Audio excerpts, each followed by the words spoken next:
Hello guys, कैसे हैं आप गाइस। इस वीडियो में मैं आपको एक छोटी सी टिप बताने जा रहा हूँ जिसमें आप देखेंगे कि प्ले स्टोर में बहुत दफ़ा एप्लीकेशन ऑटोमेटिकली अपडेट्स होना शुरू हो जाती है और हमें समझ नहीं आती कि किस तरह से बंद करें।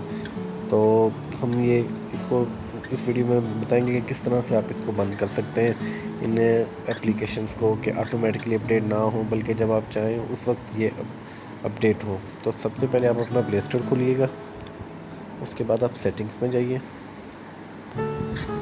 सेटिंग्स में जाने के बाद जनरल का ऑप्शन आप देखेंगे, वहाँ पे ऑटो अपडेट ऐप्स, इस पर क्लिक कीजिएगा। ये यहाँ पे पहले मैंने actually do not auto updates app पे पहले ही मैंने चेक का निशान किया, आप इसको सेलेक्ट कर लीजिएगा। उसके बाद आप नीचे आ जाएंगे नोटिफिकेशन में देखेंगे कि ऐप अपडेट्स अवेलेबल, यहाँ पर से आपने चेक का निशान हटा देना। उसके बाद थोड़ा नीचे आएंगे, आप देखेंगे कि एक और ऑप्शन होगा ऐप्स और ऑटो अपडेट, इसको भी आप चेक का निशान हटा दें।